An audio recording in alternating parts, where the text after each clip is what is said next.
Mercredi 25 décembre 2024, chers téléspectateurs, bonsoir et bienvenue dans ce journal version française de Viva. En cette soirée du jour de Noël que nous vous souhaitons paix et amour. Dans les actualités de ce jour, le 25 décembre, jour de Noël, est un jour qui a une place importante dans la vie des chrétiens. La plupart des églises ont dû tenir 2 à 3 offices ce matin et l'homélie s'est focalisée sur le message de Noël. C'était avec Rad Romanzatouf, Brazelisson et Indar Razorville. Les églises ont été pleines aujourd'hui durant la célébration de Noël. À l'écart Saint-François-Xavier Antanmain, 3 messes ont été tenues durant cette célébration de la fête de Noël. Le partage de l'amour et de l'humilité, tel est le message de partage du prêtre en cette célébration de la fête de Noël. Noël de paix et de bonheur, c'est le message véhiculé par le prêtre durant son homélie. Pour les chrétiens, Noël est synonyme d'amour, d'humilité et de paix afin que chacun se souvienne que le Christ est venu sur terre pour nous sauver. Toujours dans le cadre de la célébration de la fête de Noël, divers événements religieux ont déjà débuté hier soir. Dans les églises que nos journalistes ont effectué les reportages, certains ont organisé des chants de Noël, d'autres des scénettes. Et pour les églises catholiques, la messe a été au programme pour cette sainte nuit. Reportage avec Rad Romanzatouf sur les images de Anzar Khazanaville. À l'écart Faravouich, à 18h, les fidèles sont venus nombreux pour célébrer la veille de Noël. Cette église a choisi en particulier de tenir une scénette et des chants de Noël pour accueillir la naissance du Christ à travers un tableau vivant qui raconte la venue du Christ sur la terre.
D'autres églises ont organisé des événements comme de chants religieux effectués par la chorale.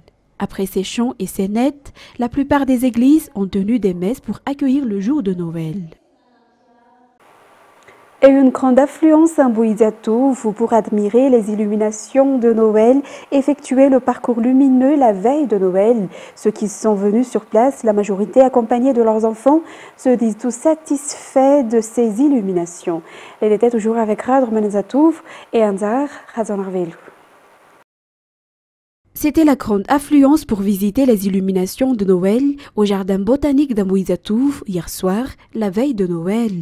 La file d'attente était longue, s'étendant jusqu'au tunnel d'Mbouizatouf.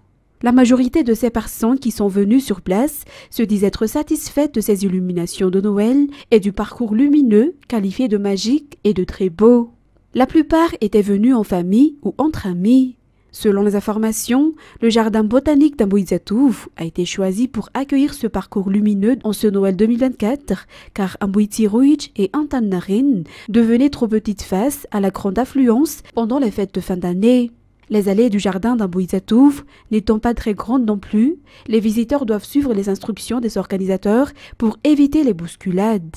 Il est à noter que le jardin botanique d'Mbouizatouf est ouvert à tout public jusqu'au 5 janvier 2025 en cette célébration de Noël. Poursuivons maintenant dans un tout autre contexte, outre les retombées dont les jeunes pourront bénéficier. Dans le secteur de l'entrepreneuriat, l'accueil de l'événement Youth Connect Summit 2025 apportera également retombées économiques dans le secteur du tourisme. Madagascar qui dit déjà prêt à accueillir cet événement. Plus c'était avec Félen Rakutarsoul. Après le Rwanda, Madagascar accueillera le sommet Youth Connect 2025. Madagascar est prêt et a fixé l'ordre du jour et les sujets qui seront discutés lors du sommet Youth Connect qui se tiendra en 2025, a déclaré le ministre de la Jeunesse et des Sports. Il s'agit d'un événement qui encouragera les jeunes à faire des affaires, à développer et à promouvoir également le domaine de l'éducation dans notre pays. D'autre part, les partenaires des pays membres ont également exprimé leur volonté d'offrir 400 000 $ à Madagascar. Le Youth Connect Africa comprend à ce jour 37 pays membres. Ensuite, dans la partie sud de Madagascar, la visite de toutes les communes concernées par l'exploitation d'ilménite à Touliar dans le cadre de la reprise du projet Base Touliar se poursuit toujours. Parmi ces communes figure celle de Tianissi. Pour les habitants, la reprise de ce projet est d'une grande importance afin d'améliorer leurs moyens de subsistance. À noter que le projet est actuellement dans sa première phase et sa mise en œuvre est estimée à 14 mois. Plus de détails avec Judicaël. La raison de la visite effectuée auprès de chaque commune à Touliara 2, touchée par le projet d'exploitation d'ilménite, est de faire savoir aux habitants la reprise de ce projet. Le respect des coutumes est également nécessaire, comme le sourd à Tiafank, commune de Tianissi, d'où l'importance de cette visite, d'après le représentant du chef district de Touliara 2. La reprise de Base Touliar est attendue depuis bien longtemps par ses habitants de la partie sud de Madagascar. Il permet en effet d'améliorer leurs moyens de subsistance grâce à de nombreux emplois que propose ce projet. En effet, le projet Base Touliar, avec un investissement de 700 millions de $, a officiellement repris ses activités après 5 ans d'arrêt. Il génère plus de 3000 emplois directs, indirects et induits et vise un ratio d'un travailleur étranger pour 1000 Malagasy d'ici 10 ans. Les travaux sociaux incluent des indemnisations financières et des déplacements de tombeaux sur 14 mois.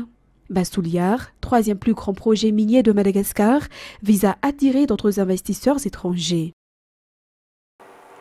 Et dans la partie nord de l'île, la fermeture de la route nationale 6 est à l'origine de l'augmentation du prix des PPN à Antsiren, selon ce qui a été constaté lors de la visite du ministre du Commerce et de l'Industrie sur le marché de la capitale de la région d'Iana samedi dernier. Le riz importé est déjà disponible au port afin que le prix du riz puisse diminuer et que le prix des PPN soit à nouveau stable, a déclaré le ministre de tutelle. Saïs Sylvain nous en dit plus. Le prix du kilo du riz à Antsiren varie entre 4700 arrières et 5500 arrières actuellement. Un prix très élevé comparé au prix dans d'autres régions, notamment à Antananarivo. La fermeture de la RN6 entre Ambiloubé et Antsiren est la raison de cette augmentation du prix du riz, selon le ministre du Commerce et de l'Industrie lors de sa visite sur le lieu samedi dernier. Le problème doit être résolu au plus vite et l'une des stratégies urgentes est l'introduction du riz importé sur le marché d'Antsiren selon les informations. Diverses formalités et enquêtes restent encore à réaliser afin que les sacs de riz puissent sortir du port d'Antsiren actuellement. Lors du suivi des prix des marchandises sur le marché, le ministère de l'Industrie et du Commerce a indiqué que le stock de PPN disponible à Antsiren est suffisant pour faire face à la saison estivale. Dans les actualités sportives, l'équipe de Madagascar est sortie vainqueur de la deuxième rencontre internationale des jeunes de l'océan Indien qui s'est déroulée à La Réunion du 19 au 21 décembre 2024. Le tournoi a regroupé 4 équipes de 6 joueurs dont Madagascar, Maurice, Réunion A et Réunion B. L'équipe de Madagascar est retournée au pays hier après-midi. Plus de détails sur les images de Anzar Hazoranville.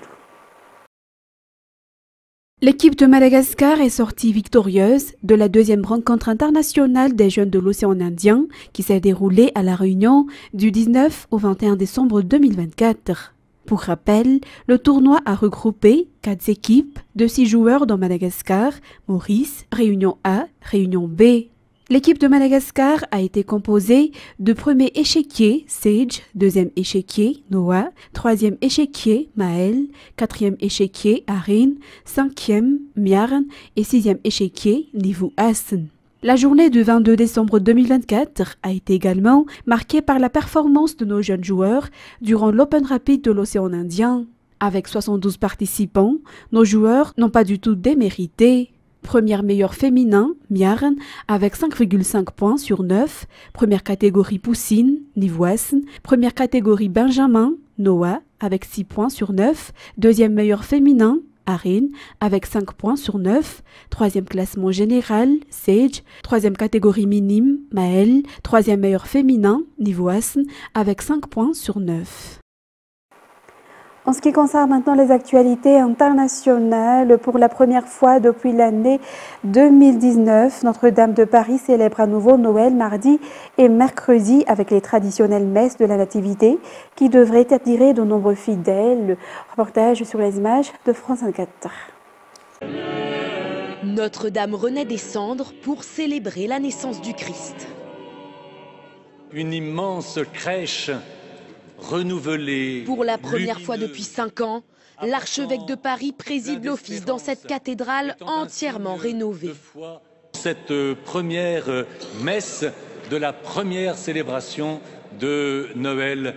3 services religieux hier, dont la traditionnelle messe de minuit à 23 h.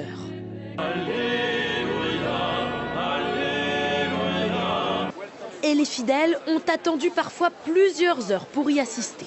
La messe de Noël, vous présentez, il ne faut pas la rater, celle-là. C'est une cathédrale où je venais très souvent avec mon mari avant l'incendie et que je suis ravie de pouvoir y revenir. Pour l'occasion, aucune réservation nécessaire. 2 pour la messe de Noël. Mais une jauge fixée à 2700 personnes par cérémonie. Les touristes qui ont 364 jours dans l'année pour rentrer, on leur demande juste cet après-midi et demain de faire la place à ceux qui veulent vraiment se recueillir dans Notre-Dame. 3 autres messes de Noël seront données aujourd'hui en la cathédrale Notre-Dame. Ensuite, Noël sous le signe de jubilé, le pape François a ouvert mardi soir l'année sainte 2025 de l'Église catholique, grand pèlerinage international pour lequel plus de 30 millions de fidèles du monde entier sont attendus à Rome. Reportage signé France 24. Dans son homélie, le pape François a exhorté les fidèles catholiques à vivre cette fête de Noël dans la simplicité, dans la spiritualité, en prenant comme exemple le contexte dans lequel est né le Christ, selon la tradition catholique, dans une mangeoire, loin du luxe, loin du confort. Il a évoqué le sens du jubilé qu'il a inauguré hier soir, un jubilé marqué par le thème de l'espérance, un concept qu'il a expliqué comme un appel à l'action pour les fidèles catholiques. L'espérance chrétienne, je cite, nous invite à nous indigner des choses qui ne vont pas et d'avoir le courage de les changer, de rêver d'un monde nouveau où règne la paix et la justice, a dit le pape François. L'espérance aussi, je cite, pour les pays les plus pauvres, accablés de dettes injustes, et pour les prisonniers d'anciens et de nouveaux esclavages. Voilà les propos du pape François hier soir dans la basilique Saint-Pierre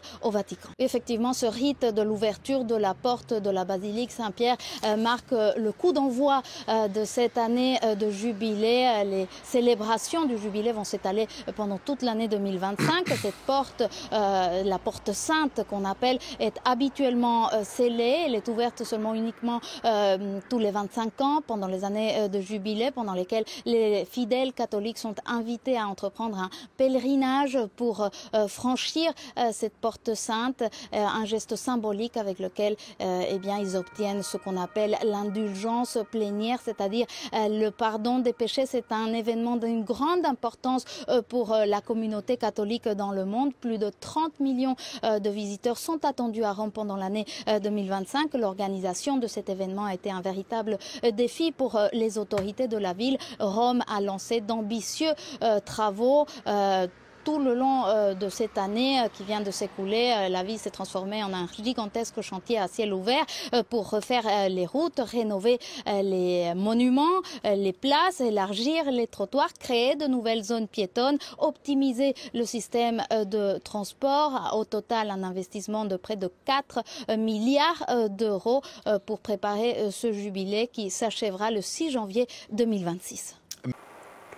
Et pour terminer cette édition, le gouvernement français est officiellement constitué et les passations de pouvoir ont eu lieu juste avant le réveillon. Mais les incertitudes demeurent sur la capacité du Premier ministre François Bayrou à éviter une censure à l'Assemblée nationale. Le gouvernement est-il déjà en sursis? C'est la question qui se pose actuellement et au détail de France 24. Le défilé des passations de pouvoir, avec des premières prises de parole qui marquent l'entrée en fonction des ministres fraîchement nommés. Celle d'Elisabeth Borne tout d'abord. Numéro 2 du gouvernement, elle débarque à l'Éducation nationale. Après son expérience de chef du gouvernement jusqu'au début de l'année, elle fait cet aveu. Je ne suis pas une spécialiste de ces sujets, mais je sais par contre combien les questions d'éducation et de formation de notre jeunesse sont des pierres angulaires pour notre nation. À Rennes aujourd'hui, des parents d'élèves sont dubitatifs. Ils ont vu se succéder 5 ministres de l'Éducation nationale en près d'un an. On a l'impression que les dossiers ne sont pas suivis, il y a les profs qui sont de plus en plus mécontents. Il va falloir qu'elle s'adoucisse et qu'elle fasse preuve d'écoute. Lui fait un retour inattendu. L'ancien Premier ministre Manuel Valls, l'ex-socialiste soutien d'Emmanuel Macron, devra gérer les brûlants dossiers ultramarins qui touchent 3 millions de Français. C'est là ou là-bas que les crises sont les plus dures, que les vulnérabilités de tout ordre sont les plus présentes. Les habitants d'Évry en région parisienne se souviennent bien de Manuel Valls. Pendant 11 ans, il a été leur maire. Je ne sais pas comment il a débarqué là, ça faisait des mois qu'on ne l'avait pas vu. Je ne sais pas si, en outre-mer, s'il connaît vraiment la politique pour faire quelque chose, quoi. Bon, peut-être qu'il va apprendre. Troisième ministre dans l'ordre protocolaire, Gérald Darmanin, resté 4 ans place Beauvau. Il s'installe au ministère de la Justice. Nous sommes là pour les Français et c'est pourquoi nous allons travailler main dans la main avec le ministère de l'Intérieur. L'équipe de François Bayrou est attendue de pied ferme. Premier conseil des ministres le 3 janvier. Chers téléspectateurs, nous arrivons au terme de cette édition. Nous vous remercions de votre fidélité et excellente soirée en notre compagnie. Au revoir à tous.